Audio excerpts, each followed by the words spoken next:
ఆ రోజు యాకోబు పేద స్థితిలోనే ఐగుప్తు దేశానికి వెళ్ళినప్పుడు అక్కడ ఎవరున్నారో తెలుసా అండి? ఆ దేశాన్నే పోషించేటటువంటి ప్రధానమంత్రి ఉన్నాడు. ఆ ప్రధానమంత్రి ఎవరో తెలుసా?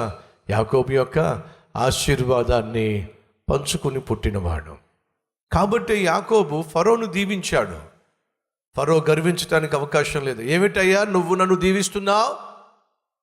కనీసం నీ జంతువులకు కూడా అన్నం పెట్టుకోవడానికి స్తోమత లేని వాడివి, నువ్వేమిటి నన్ను దీవించేది అని ఫరో అనలేకపోయాడు. కారణం ఏమిటంటే ఫరో భోంచేస్తున్న, ఫరో ప్రజలు భోంచేస్తున్న యాకోబు కన్న బిడ్డ యొక్క భిక్ష అనే విషయాన్ని తను అర్థం చేసుకుని గమ్ముగా ఆ ఆశీర్వాదాన్ని స్వీకరించాడు. సహోదరి సహోదరులో, కానీ పెంచి పెద్ద చేసిన, ప్రేమించి పోషించిన తండ్రి వృద్ధాప్యానికి వచ్చినప్పుడు కుమారుడైనటువంటి యోసేపు ఏం చేశాడో తెలుసా? మంచి ప్రదేశంలో, మంచి ప్రాంతంలో, మంచి పదార్థముతో తన తండ్రిని పోషించాడు. ఎంతకాలం? 17 సంవత్సరాలు. 147వ సంవత్సరమున యాకోబు కన్ను మూశాడు.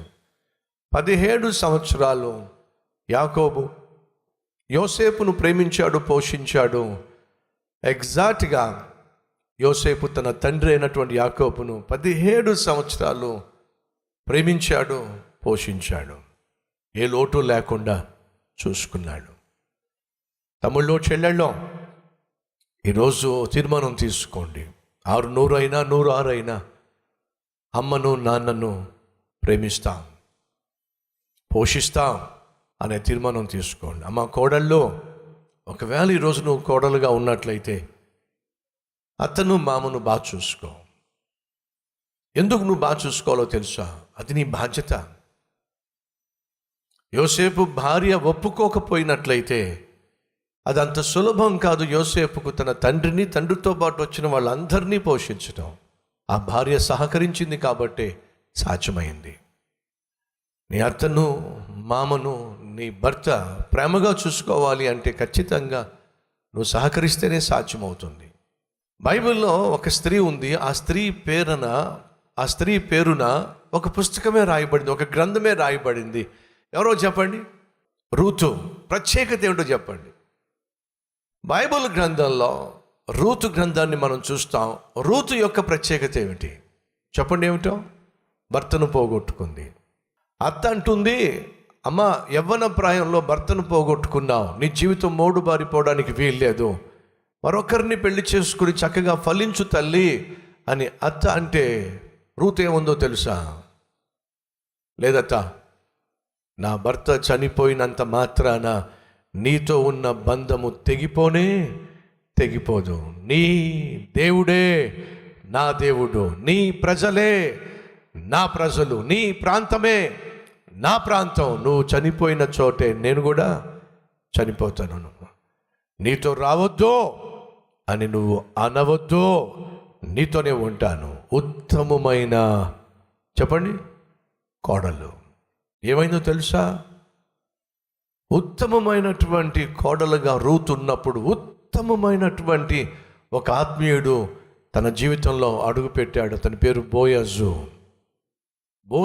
రూతు కలిసి ఒబేదు అనేటటువంటి ఒక కుమారునికి జన్మనిచ్చాడు.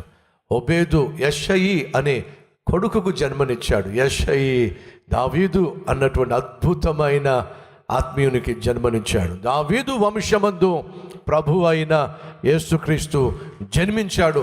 ఎంత అద్భుతం! అత్తను ప్రేమించినటువంటి కోడలను దేవుడు దీవించాడు. అత్తను ప్రేమించే కోడలను దేవుడు దీవిస్తాడు. ఆ దీవెన నాకు కావాలి అన్నవారు ఉంటే ఒకసారి మీ చేయి చూపిస్తారా?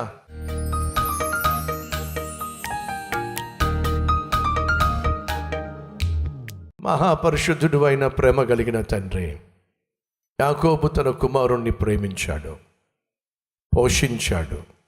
యాకోబును నీవు దీవించావు. అదే దీవెన యాకోబు ద్వారా యోసేపు అనుభవించాడు. యాకోబు పేద స్థితిలోనే ఐగుప్తుకు వెళ్ళినా ఐగుప్తునే పోషించేటటువంటి స్థితికి తన కుమారుణ్ణి తీసుకెళ్ళావు. నాయనా, ఈరోజు మా మధ్య ఉన్నటువంటి పేద తల్లులను, పేద తండ్రులను దీవించు నాయన, ఆశీర్వదించు నాయన. వారి ఆశీర్వాదముతో బిడ్డలు వర్ధిల్లులాగున సహాయం చేయ. నేను ఒక పేద తల్లికి పేద తండ్రికి పుట్టినవాడిని, కానీ ఆ పేద తల్లిదండ్రులను నువ్వు దీవించావు. వారి మీద ఉంచిన ఆ దీవెన ఇదిగో నాయన బిడ్డలుగా మాతో పంచావు. ఈరోజు అనేక మందికి ఆశీర్వాదంగా మార్చావు నాయన. ప్రతి ఇంటిలో నుండి ఒక యోసేపు రావాలి, లేవాలి నాయన. అలాగే ప్రతి ఇంటిలో నుండి ఒక సేవకుడు లేవాలి నాయన. కాబట్టి ఈరోజు తీర్మానం తీసుకుంటున్నాం, అమ్మను నాన్నను ప్రేమిస్తాం, పోషిస్తాం, మంచి స్థితిలో చూసుకుంటాం. ఉన్న స్తోమతను బట్టే నాయన అట్టి కృప మాకు దయచేయాల్సిందిగా కోరుతూ యేసు నామం పేరట వేడుకుంటున్నాము తండ్రి, ఆమెన్.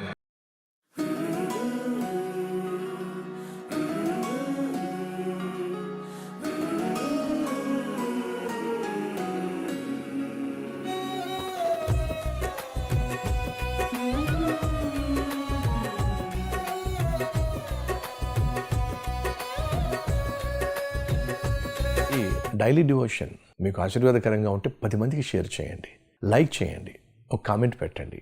దేవుడు మీకు తోడై ఉండును గాక. షలోమ్.